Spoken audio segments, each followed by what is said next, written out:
Welcome to the Night Shift. Let's not meet. The Santa at Site 23. I used to love Christmas. I love the lights, the cheesy music at the shops, the smell of sunscreen and barbecue smoke hanging in the evening air.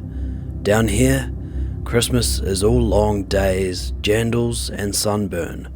No snow, no fireplaces, just heat and cicadas screaming in the trees. Now, I can't stand Christmas music. I can't look at a Santa hat without feeling physically sick. This happened a few years ago in New Zealand when I was 17 and just finished high school. Technically, I should have been thinking about uni or flatting or whatever. But that last summer before adult life feels weirdly weightless. You feel untouchable and completely unprepared at the same time. My best friend Maddie came up with the idea. Her parents had a caravan permanently parked at a holiday park by the coast. You know the type, big communal kitchen, playgrounds for little kids, long drop toilets that smell like they're fermenting death itself. Every year, they'd go there just before Christmas till after New Year's. That year, they decided we were old enough to come along and bring a friend each, so it ended up being me, Maddie, her parents Grant and Lisa, her little brother Jamie, and our two other friends Sophie and Tyler. We were going to do Christmas at the beach, which basically means camping chairs in the sand, sausages on the barbecue instead of a roast, pavlova slowly collapsing in the heat, and everyone getting progressively pinker as the day goes on. I was excited. I wanted one last proper Christmas before everything changed. I just didn't realize how much it would change. The holiday park was called Koru Bay Holiday Park, but everyone just called it Koru.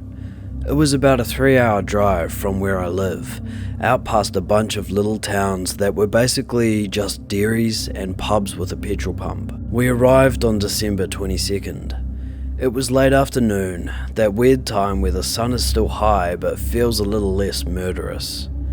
Christmas decorations were everywhere. Someone had strung fairy lights along the fence by the entrance, and they flickered weakly, already losing a battle with the sun. There was a big plywood cutout of a surfing Santa by the reception office, his paint peeling and one eye starting to flake off. The park was packed. Caravans, tents, awnings, tarps, kids on scooters weaving dangerously between cars. You could smell onions frying, sunblock, bug spray, and that musty caravan smell like old curtains and damp mattresses. Our caravan was in the older section of the park, a ring of sites around a big dusty loop of gravel. We were in Site 25, I remember that number clearly. Across from us was Site 23. At first, I didn't think anything of it. Just another setup, old beige caravan, faded awning, and a small 2-man tent pitched neatly to the side. A string of cheap red and green solar fairy lights hung along the awning, even though it was still bright daylight. The thing that stood out, even then, was the Santa suit. It was hanging on a portable clothesline between the caravan and the tent. Full red jacket, trousers, the hat with the white trim. The beard was pegged up separately like a skinned animal. The suit was slightly too bright, the cheap polyester kind that gets static if you look at it too hard. "Someone's committed," Tyler joked, elbowing me as we pulled up. "Hope he does photos." "Hope he does lollies," James said from the back. Maddie rolled her eyes and tossed him a packet of minties to shut him up. As we got out of the car and started unloading, I noticed something else about Site 23. There was no one there. No people, no car, no chili bins, towels or toys. Just the caravan with its doors shut, the tent zipped, the Santa suit swaying in the hot wind. "Maybe they've gone down to the beach," Lisa said, already distracted, trying to figure out how to angle the awning for the shade. Grant shrugged. Or the supermarket. We're late, remember? We were too. It was already after 5. Most people here had settled in. There were camp chairs set up in little circles, kids playing cricket between sites, adults sitting with plastic wine glasses. Site 23 was the only one that felt paused, like someone had just left the frame. That first night was what you'd expect. We burnt sausages on the communal barbecue, pretended they weren't burnt, and then went for a walk around the park to get lay of the land, as Grant put it. There was a little games room by the office, a playground, a track leading over the dunes to the beach, and a notice board covered in flyers. One of them caught my eye. Christmas Eve family fun night. Santa visit at 8 p.m, Christmas carols, lollies for the kids, meet by the main barbecue area, wear your best Christmas outfit. Someone had drawn a little Santa hat in red pen at the bottom. We planned it right there and then. We'd go to the Santa thing, get free food if we could, then sneak off down to the beach after dark. We were 17, too cool to say we were excited, but excited anyway. When we looped back to our caravan, it was almost dark. The fairy lights along the fences finally started to mean something now the sun was dipping. In the gloom, all the sites took on a cozier but also slightly creepier vibe. Site 23's fairy lights were on too. Red and green, pulsing gently, casting a weird glow over the empty caravan. The Santa suit was still hanging there. I remember making a joke about it, something like, imagine waking up in the night and he's just standing there looking at you, or something equally edgy and dumb. Maddie told me to shut up. I shrugged it off. That night, the 4 of us, me, Maddie, Sophie and Tyler, slept in a big canvas tent next to the caravan. Grant and Lisa had the caravan, and Jamie slept on the little fold-out bed inside with them. It was boiling hot. We had all the flaps open, with just the mesh zipped. You could hear everything outside, snatches of conversation, the clink of bottles, the distant crash of waves if you listened hard enough. Sometime after midnight, I woke up. At first, I didn't know why. It was that weird half-awake feeling where your brain kicks on before your body. Then I realized what had pulled me out of sleep. Jingle bells.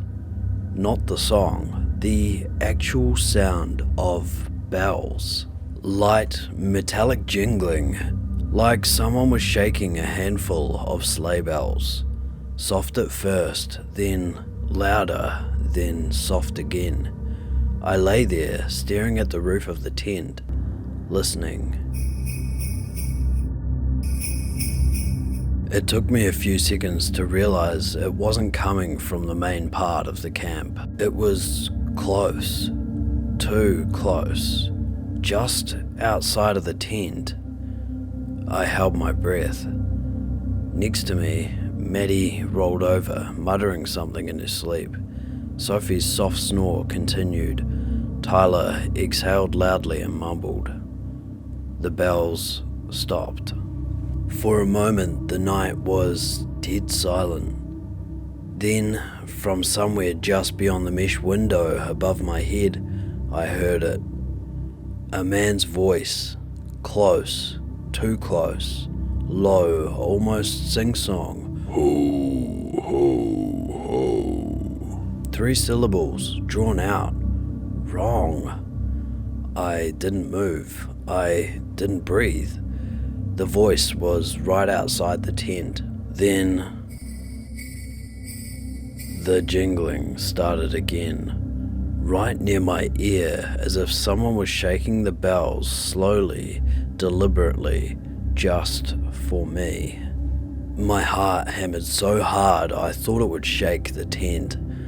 After what felt like forever, but was probably only 10 seconds, the bells stopped again. I heard soft footsteps on the gravel outside, moving away. Then nothing but the distant sound of waves and someone laughing a few sights over. I lay there, eyes wide open, until morning. In the rational cruelty of daylight, it was easy to tell myself I'd imagined it. Lack of sleep, too much sun, camp noise drifting weirdly. That's what I told myself as we sat at the picnic table eating Weet-Bix out of plastic bowls. The air already felt sticky and warm. Someone in the sight behind us was blasting Mariah Carey off a tinny Bluetooth speaker. I didn't mention the bells or the ho ho ho, but as I was rinsing my bowl at the tap, I glanced over at Site 23.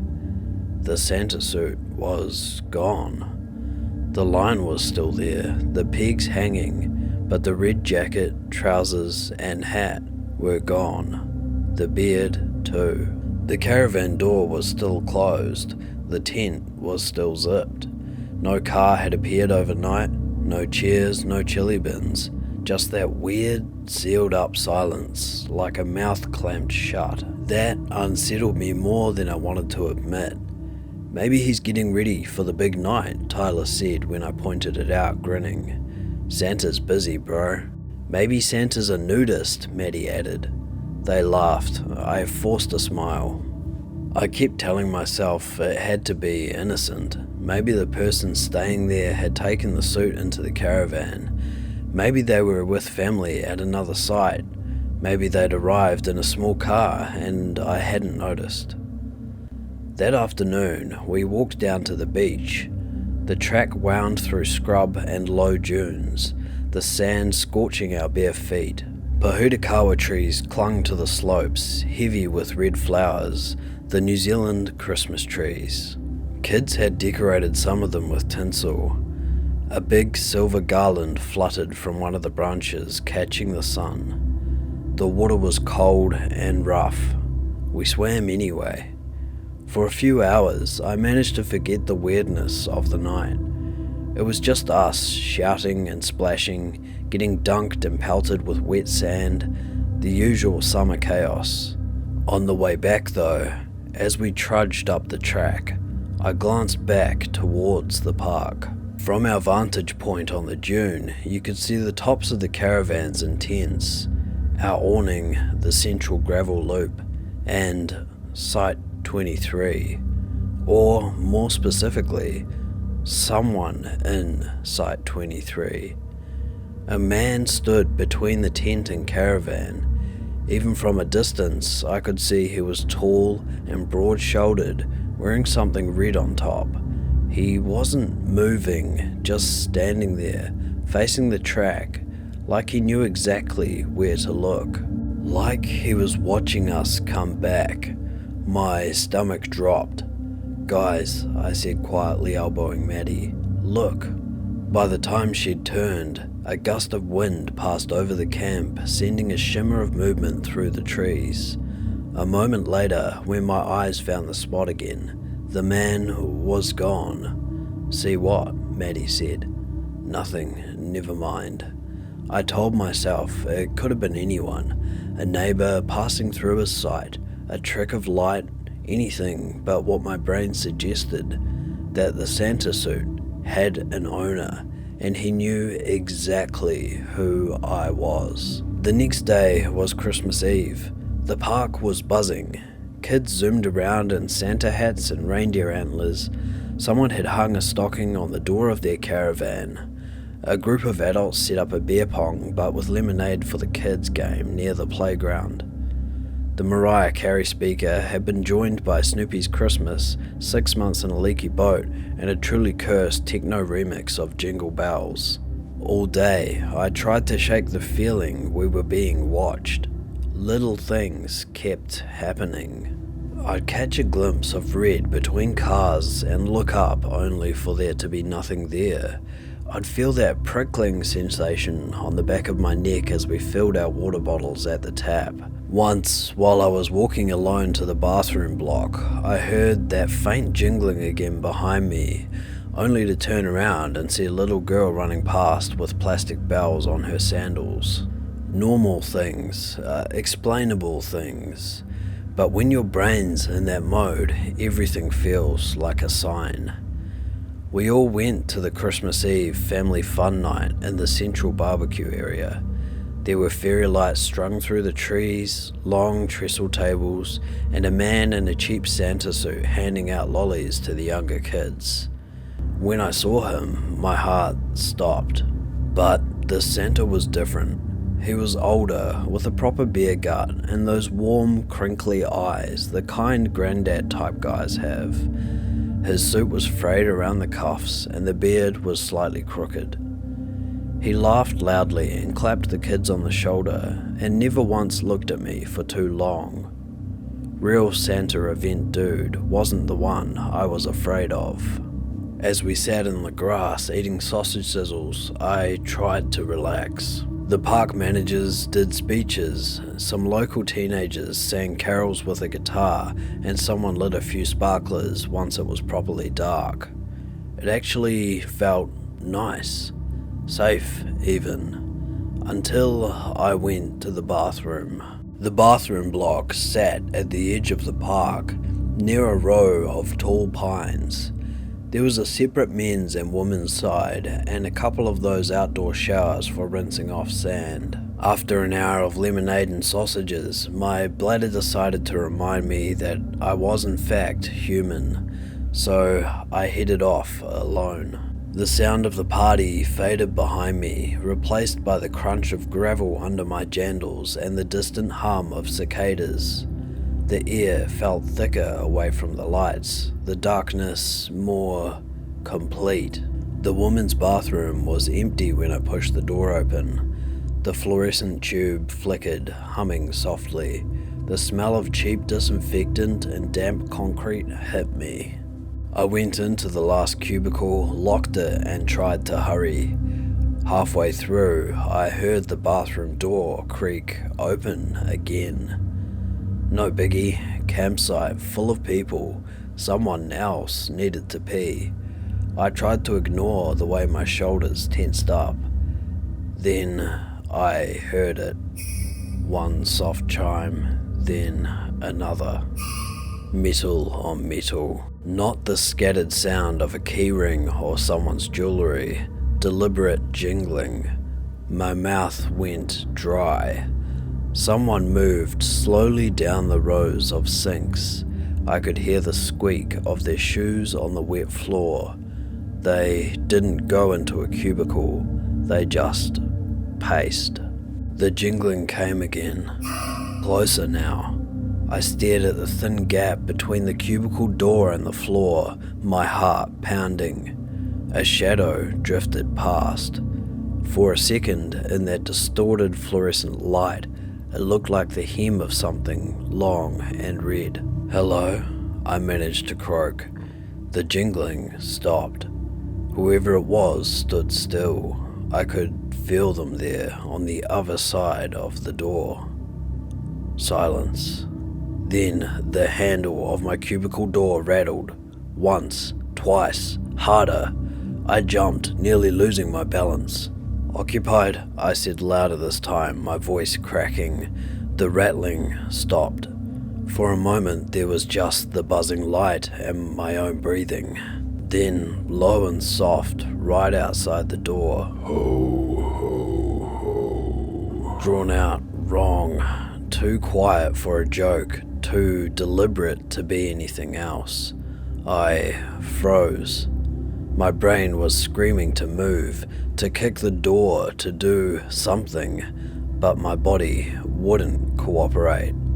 I just stood there, fingers digging into my palms. The shadow shifted again, and then I saw it.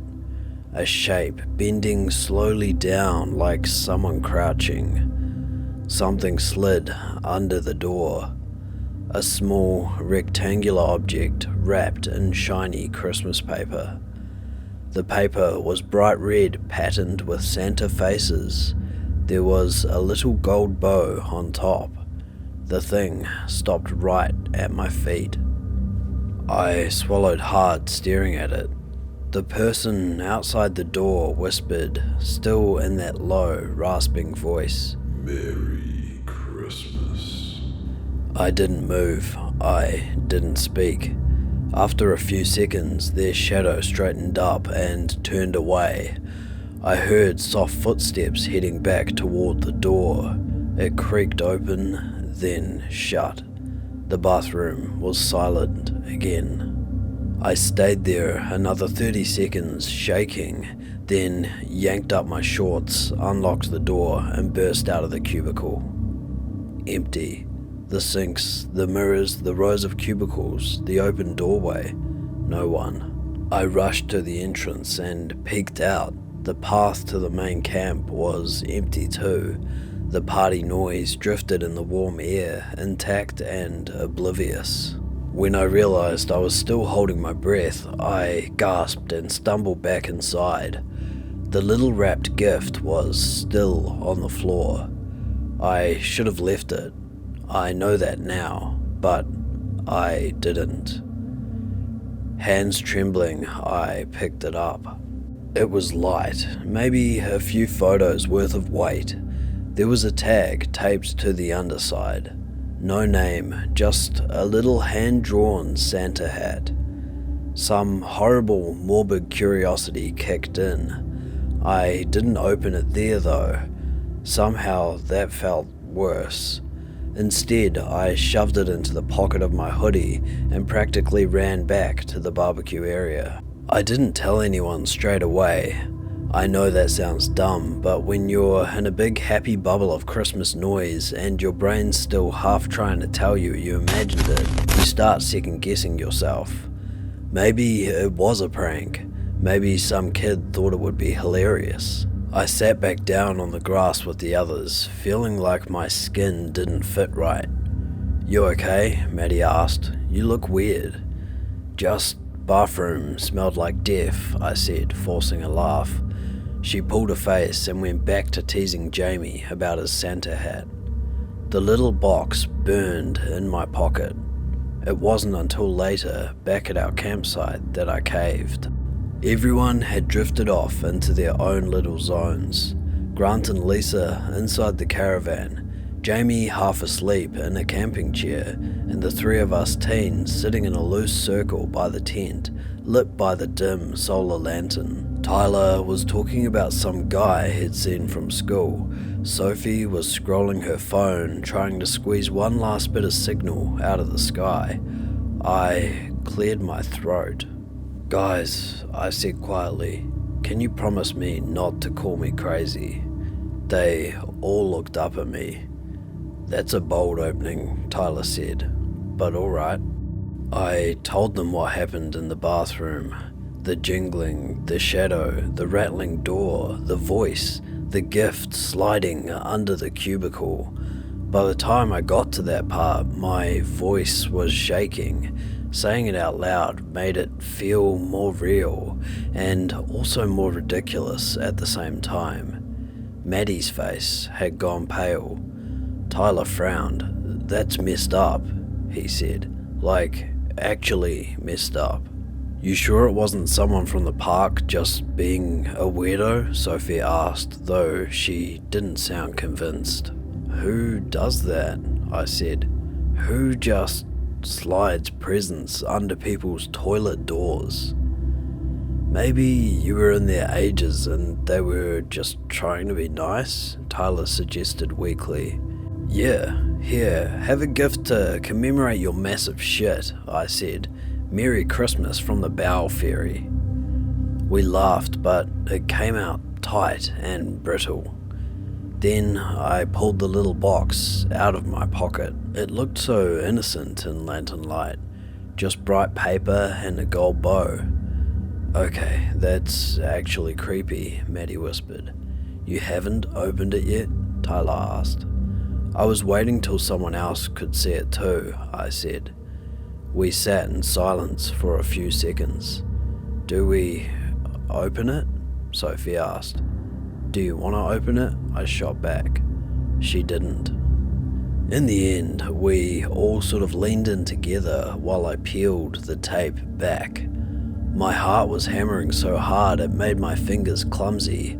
I tore the paper more than I meant to.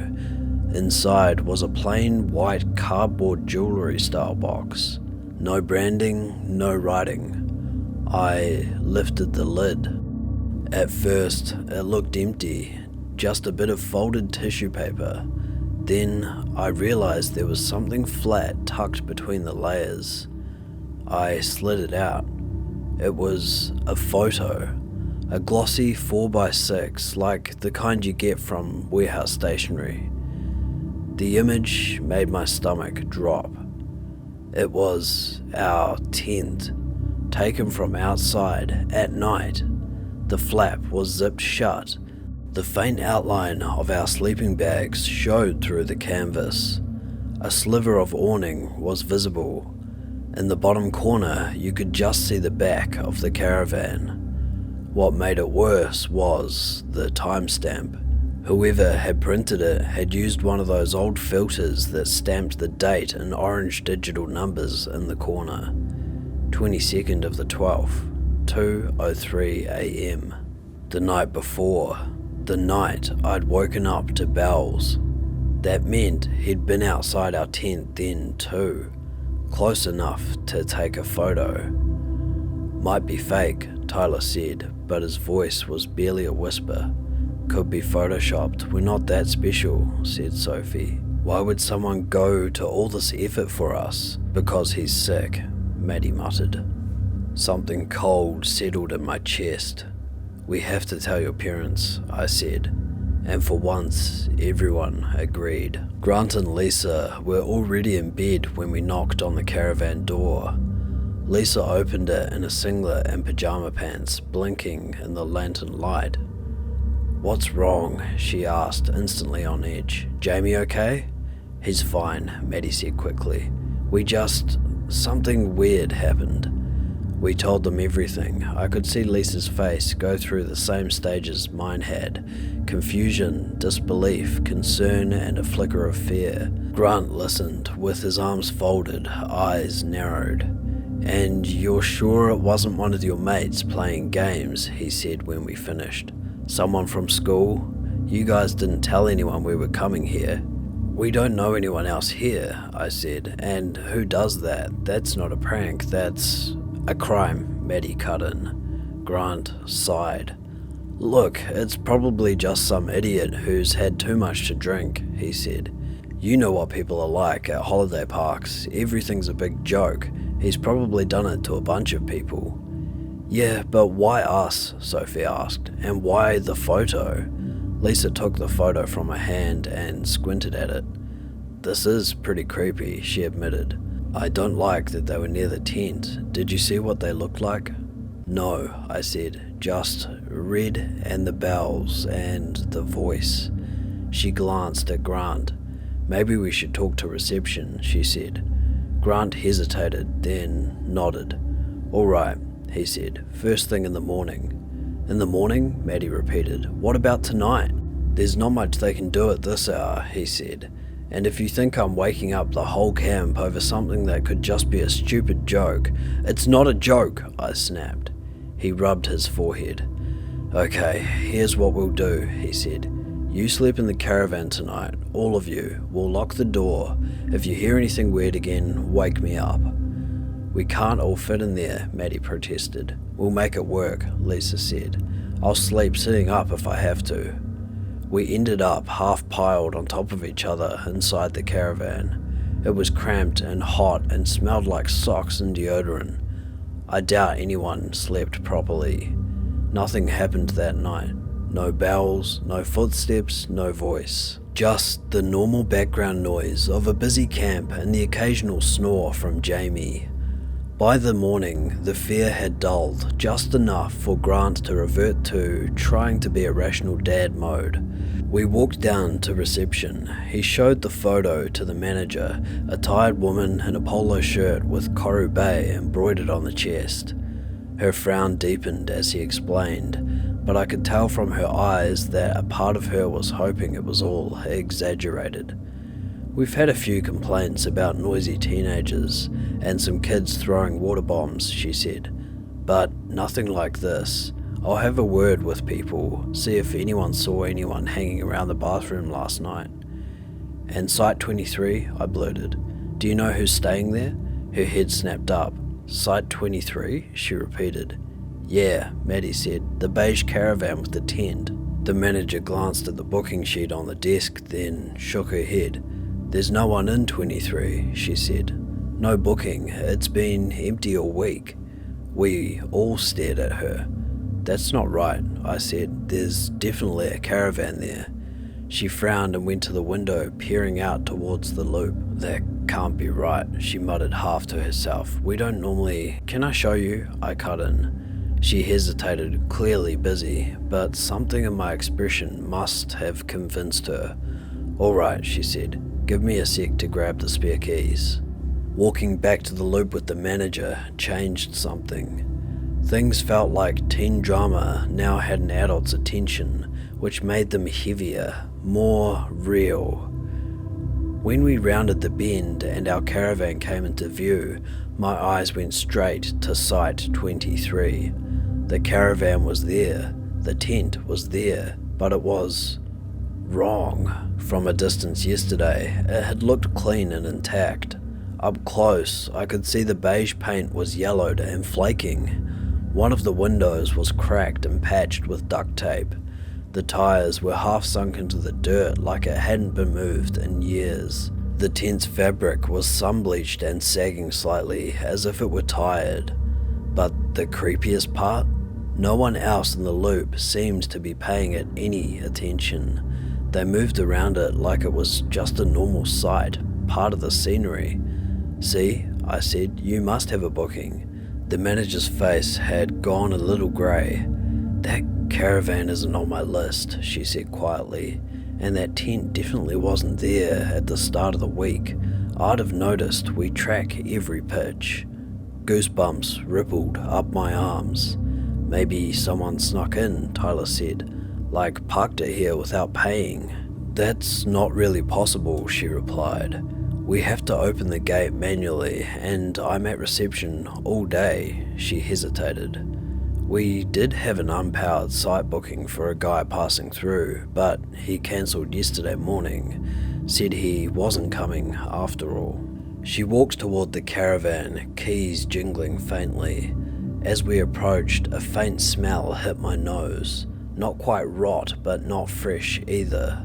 Stale, like old fabric and dust and something else. Something slightly metallic. The manager knocked on the caravan door. "Hello, Koru Bay staff here. Anybody inside?" Silence. She knocked again louder. No answer. She shot us a look, then slid the key into the lock. It didn't fit. The caravan had its own lock. "Whoever owns this hasn't checked in," she said. "They're not supposed to be here." "Maybe they're at the beach," Maddie suggested, but she didn't sound convinced. The manager walked around to the tent and crouched to tug on the zip. It opened easily. "Hey, is this a good idea?" Sophie asked nervously. "If someone is trespassing, I'm allowed to inspect," the manager said, but I could see a flicker of apprehension in her eyes. She pulled the flap open. The tent was empty. No sleeping bag, no pillow, no clothes, nothing. Just a thin layer of dust and a few old leaves that had blown through some unseen gap. "No one slept here last night," she said quietly. I felt lightheaded. "What about the caravan?" I asked. "We'll have to get the police to handle that," she replied firmly. "If someone's squatting, I don't want to be the one to open it." She straightened up and looked at us properly for the first time, taking in our faces. "Stay away from this site," she said. "I mean it. Don't come near here unless staff are with you. And if anything else weird happens, come straight to me." We nodded. As we backed away, my eyes landed on the clothesline between the caravan and the tent. Empty, but one of the pegs had a few long white threads caught in it, like fibers from fake fur. Christmas morning should feel magical. At least, that's what all the movies say.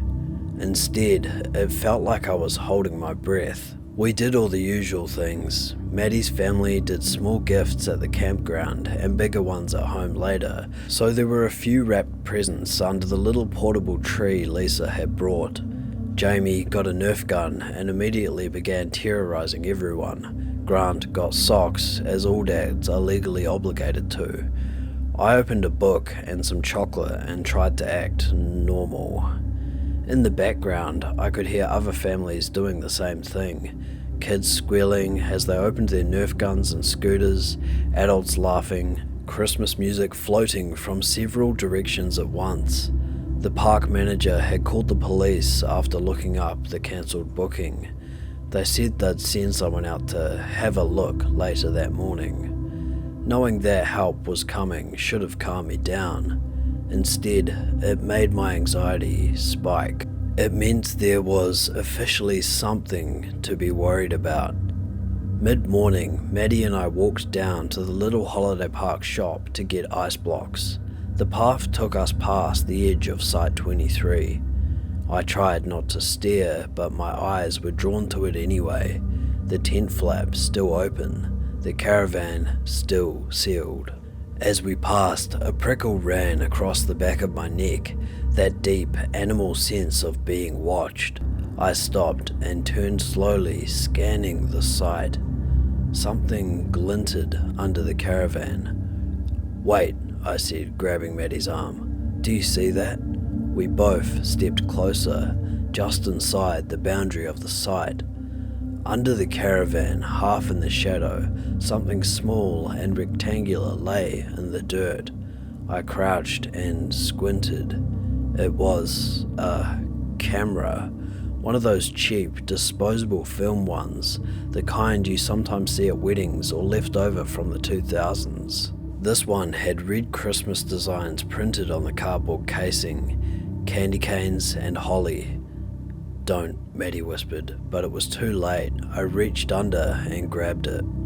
It was dusty, but not ancient. Someone dropped it there recently. "Maybe it's from whoever owned the caravan," I said. "That doesn't make it better," she replied. We brought it straight back to the manager, who took one look at it, pursed her lips, and put it in a plastic bag. "The police will deal with this," she said. "Thank you for bringing it to me." By midday, the cops still hadn't arrived. We tried to distract ourselves with Christmas lunch. Ham off a camp carving board, potato salad, bread rolls, that weird coleslaw every Kiwi family seems obligated contractually to make. For a little while, it almost worked, until the power went out. It happened mid-afternoon when the heat was at its worst. Fans stopped whirring, the hum of fridges and caravans died. The Christmas music cut off mid-song, leaving a weird echo. You could hear a ripple of groans through the camp. Someone shouted at their kids to stop flicking the light switches as a joke. Another adult complained loudly about their beer not being cold. For most people, it was a minor annoyance. For me, it felt like the sun went out. No power meant no lights, no store FPOS, and worst of all, no office phone. The manager walked around telling people the lines were down across the region thanks to some idiot crashing into a pole. She said the police were on their way but got held up, and now they couldn't ring to say when they'd arrive. The whole thing felt flimsy, like we were slowly losing our connection to the rest of the world. As dusk approached, people started lighting more lanterns and gas lamps earlier than usual. The park's fairy lights, usually powered by mains, stayed dark. Our little loop was dim and shadowy by 8:30. Grant grilled leftover ham on the barbecue. Jamie ran around with a glow stick, waving it like a lightsaber. I kept glancing at Site 23. In the dimness, it almost looked like part of the landscape, a shadow among shadows. Then, I saw movement. A flicker in the gap between the tent and caravan, like someone shifting their weight. I blinked hard, heart thumping. "Do you see that?" Maddie hissed. "See what?" "There, by the caravan. We both stared. Nothing. A few seconds later though, something new appeared. On the little fold-out picnic table in Site 23, where there had been nothing before, there was now a plate, a white ceramic plate with something on it.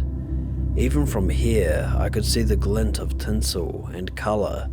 It looked like a plate of Christmas biscuits, little iced trees and stars. Those weren't there before, I said.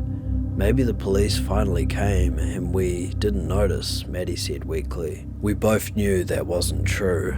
No sirens had sounded. No unfamiliar cars had pulled in. Stay away from that site, the manager had said. So we did. We sat in our camp chairs trying to pretend it was all normal until the sky finally darkened into proper night and the bells started again.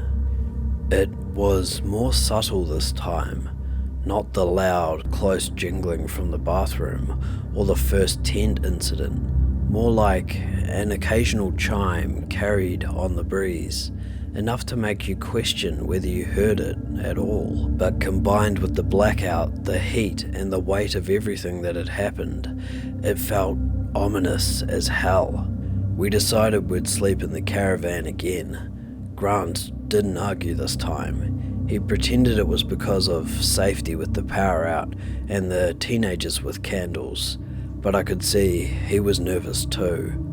We locked the door, shut the curtains, tried to settle in for the night.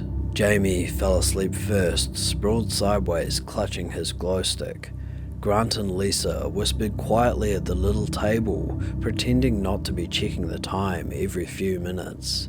The rest of us lay in our sleeping bags, fully clothed, listening. Then, from somewhere near the loop, so soft, I almost thought I'd imagined it. Maddie's hand found mine in the dark. "You heard that too, right?" she whispered. "Yeah," I whispered back. Something brushed lightly against the side of the caravan. Once, then again. A soft scraping sound, like fingertips sliding along metal. Jamie stirred, mumbling in his sleep. Grant looked up, frowning. "Probably a branch," he muttered, mostly to himself. We didn't have any trees touching our caravan. The scraping moved slowly along the wall. Then it stopped, right by the tiny window over the kitchen bench. A shadow crossed it, then another. Lisa's hand went to her mouth. Grant stood up as quickly as he could and reached for... Honestly, I don't know what he thought he was going to do. He had no weapon, no plan, just dad determination. Before he got to the window, something hit it. Not hard enough to break it, but hard enough to make the glass rattle. We all jumped. Jamie woke up properly and started crying. The scraping moved again, this time toward the door. I could hear my own pulse in my ears. Then came the sound of the door handle being tried. A slow, careful rattle, like whoever was outside wanted to see if maybe, just maybe, we'd forgotten to lock it. Grant stepped between the door and us, like his body would do anything against someone determined enough. "Who's there?" he called, his voice shaking just a little. The handle stopped moving. Silence. Then, right on the other side of the thin metal, that same low voice. It was almost breathy this time, a caricature of a Santa laugh drained of joy. Lisa grabbed Jamie and held him close, whispering, it's okay," over and over, more to herself than him. "Who are you?" Grant demanded. "What do you want?" No answer. The handle jiggled again, more urgently this time. "Go away, or I'm calling the police," Grant shouted. The obvious problem. No power, no landline. My phone had one bar, if that, and 111 doesn't always love patchy rural coverage. Still, I fumbled for my phone in my sleeping bag, hands shaking and tired. It rang. 1 ring, 2, 3, the handle stopped. Soft footsteps moved away from the caravan. I pressed the phone to my ear, heart hammering. A voice answered. Emergency, what service do... The line crackled and dropped. Shit, I whispered. We sat there in total silence for what felt like an hour. No more scraping, no more jingling, just the night slowly calming down again. Eventually, Grant unlatched the tiny window a few centimeters and peered out, then shut it quickly. He's not there, he said quietly. Whoever it was, he's gone, for now. For now, Jamie squeaked. Lisa squeezed him. He's gone, she said more firmly. We're safe, the door's locked, it's okay. None of us believed her. I don't know how we slept that night. Little patches, I think. A few minutes of staring at the caravan roof, then blacking out from sheer exhaustion, then jerking awake at the smallest sound. The power came back just after dawn. By 8 AM on Boxing Day, 2 police cars arrived at the park. I have never been so relieved to see high-vis vest and serious faces in my life. They talked to the manager first, then to us. We told them the bathroom story, the photo, the caravan, the knocking, the attempted door handle, the creeping. They took it seriously. That helped. One officer went to Site 23 with the manager, while another stayed with us. We watched from a distance as they circled the caravan. The officer tried the door. It was locked. He peered through the cracked window, then straightened up and said something to his partner. After a brief conversation on the radio, they got permission to force entry. They popped the lock and slowly opened the door. A smell wafted out, even from where we stood. Not the smell I'd been half expecting. Not rot. Something stale, old, and faintly chemical, like an op shop that hadn't been aired out in years. After a couple of minutes, one officer came back over to us. There's no one inside, he said. Looks like this caravan hasn't been used properly in a while. No food, no fresh clothes, just some old bedding and Christmas decorations. Decorations? I repeated. He nodded. Yeah, a whole box of them. Santa hats, tinsels, some old costumes. There's a suit hanging up, and about 20 different sets of bells. My stomach churned. What about the camera? I asked, and the photo, and the plate. We've collected the camera and the plate, he said. They'll go to forensics. As for the photo, we'll need to take that too, if that's okay. Grant handed it over. The officer lowered his voice slightly. Do any of you recognize this man? He asked. Man, I said, cold creeping up my spine. What man? He pulled a small evidence bag out of his pocket. Inside was another photo. It was a bit crumpled, as if he'd been carrying it round a lot.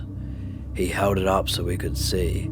It was a picture of our group, taken the day we arrived. Whoever took it had been standing somewhere near the entrance, watching. My throat closed up. I didn't know that photo existed, I whispered. Someone did, the officer said. There were a few like this inside the caravan. All different people, different families, different years by the look of it. My skin crawled. Has this happened before? Lisa asked, her voice tight. The officer hesitated. We've had a few reports over the years of a man hanging around campsites over Christmas, he said carefully, wearing Santa gear, being inappropriate. Nothing we could prove. No one's ever caught him in the act, until now. We didn't know where he was based. So, he lives here? Maddie asked, staring at Site 23 like it might grow teeth. Maybe not lives, the officer said, but he definitely uses this place. The caravan isn't registered, and the plate numbers on it have been reported as stolen. A bitter, metallic taste filled my mouth. Are you going to catch him? Jamie piped up, voice small. We're going to do everything we can, the officer said. They took statements, logged everything, and told us we could stay or go, but that if we stayed, to keep our doors locked and report anything strange. We left that afternoon. None of us argued. We drove back home on Boxing Day in near silence. The usual post-Christmas traffic jam actually felt comforting. More people meant we weren't alone with what we'd seen. A week later, Maddie texted me a link to a local news article. It was short, just a few paragraphs. Police are seeking information on a male believed to be involved in a series of incidents at campgrounds around the South Island over the past decade. The man is described as European, late 40s to 50s, average height, medium build, often seen wearing a Santa hat or costume around Christmas. He is believed to have used an unregistered caravan as a base at Koru Bay Holiday Park. Anyone with information is urged to contact police. There was no photo of him, no "we caught him," just a description that might as well have been half the middle-aged men in the country. We never heard any follow-up. The park changed its policies after that. No unregistered vehicles on site. Staff physically checked every booking. They put up more cameras, more lights. Sometimes I look at their website and see shiny photos of happy families under fairy lights, kids building sandcastles, Santa visiting in a hired costume the way it's supposed to be. I haven't been back. I don't camp at Christmas anymore. I don't like public bathrooms with gaps under the doors. If I see a Santa suit hanging anywhere, I feel that same cold, slithering dread in my gut. And every year without fail, around mid-December, I start hearing a phantom jingling. Maybe it's just my brain playing it back. Maybe it's nothing. Or maybe somewhere out there, there's still a man with a box of bells, a disposable camera, and a caravan that doesn't belong to him. Maybe this year, he'll be at your favourite camping spot. If you're at a holiday park this Christmas and you hear bells outside your tent in the middle of the night, whatever you do, don't say ho ho ho back. And Santa at Site 23, let's not meet. Ever.